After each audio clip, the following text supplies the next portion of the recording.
ನಮಸ್ಕಾರ, ನ್ಯೂಸ್ 24 ಕನ್ನಡ ಚಾನೆಲ್ಗೆ ಸ್ವಾಗತ. ನಾನು ಐಶ್ವರ್ಯ ಹಿರೇಮಠ್.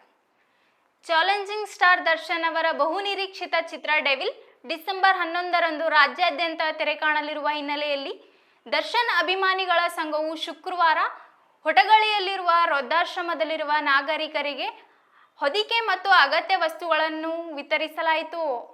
ಶುಭಾಶಯ ವಿಶೇಷಕ್ಕೆ ಹೇಳ್ತಾ ಇದ್ದಾರೆ. ಒಂದು ನಿಮಿಷ ಬನ್ನಿ,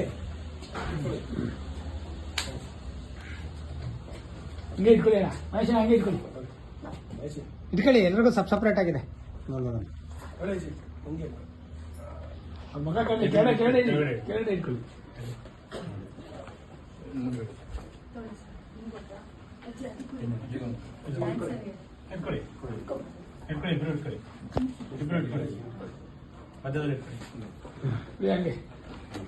ಹಂಗೆ ಒಂದು ಸ್ಲೋಗನ್ ಕಳಿಸ್ಕೊಡಿ.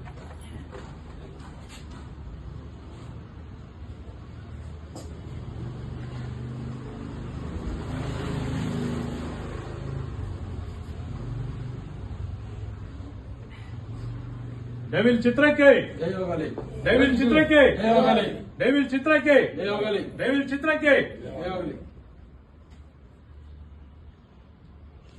ಜ್ವರ ಕೂಗಪ್ಪ, ವಿಡಿಯೋ ಬೇಕು.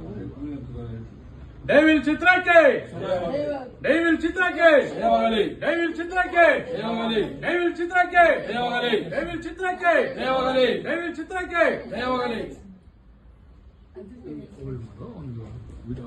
ಬೈಟ್ ನಮ್ಮ ಚಿತ್ರ ಮಂದಿರದಲ್ಲೇ ಚಿತ್ರದಲ್ಲೇ ಹೆಸರುವಾಸಿಯಾದಂತ ನಮ್ಮ ದರ್ಶನ್ ಸರ್ ಅವರ ಚಿತ್ರ ಬಿಡುಗಡೆ ಆಗಿ ಶತಮಹೋತ್ಸವ ಕಾಣಲಿ ಅಂತೇಳಿ ಡೆವಿಲ್ ಚಿತ್ರಕ್ಕೆ ನಾವು PGRSS ನಿರಾಶ್ರಿತರು ಮತ್ತು ವೃದ್ಧರ ಬೃಂದಾವನದ ವತಿಯಿಂದ ಎಲ್ಲಾ ತಾಯಂದಿರ ಸಮ್ಮುಖದಲ್ಲಿ ಅವರ ಆಶೀರ್ವಾದವನ್ನ ಡೆವಿಲ್ ಚಿತ್ರಕ್ಕೆ ನಾವು ನೀಡುತ್ತಾ ಅದು ಶುಭವಾಗಲಿ ಅಂತ ಈ ಮುಖಾಂತರ ನಾವು ಕೇಳಕ್ಕೆ ಇಷ್ಟಪಡ್ತೀವಿ.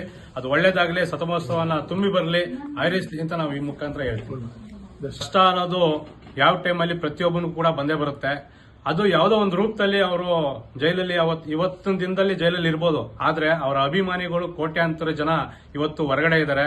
ಅವರು ಜೈಲಲ್ಲಿ ಇದ್ರೂ ಕೂಡ ಅವರ ಚಿತ್ರ ಡೆವಿಲ್ ಏನಿದೆ ಅದು ಶತಮಹೋತ್ಸವ ಅಂತೂ ಅತಿ ಶೀಘ್ರದಲ್ಲಿ ಅದು ಬರುತ್ತೆ. ಖಂಡಿತವಾಗ್ಲೂ ನಾವು ಅವ್ರ ಜೊತೆ ನಿಂತು ನಮ್ಮ ಆಶ್ರಮ ಮುಖಾಂತರ ಕೂಡ, ನಮ್ಮ ತಾಯಂದ್ರ ಮುಖಾಂತರ ಕೂಡ ಅವರಿಗೆ ಶುಭವನ್ನು ಈ ಮುಖಾಂತರ ನಾನು ತಿಳಿಸಕ್ಕೆ ಇಷ್ಟಪಡ್ತೀನಿ.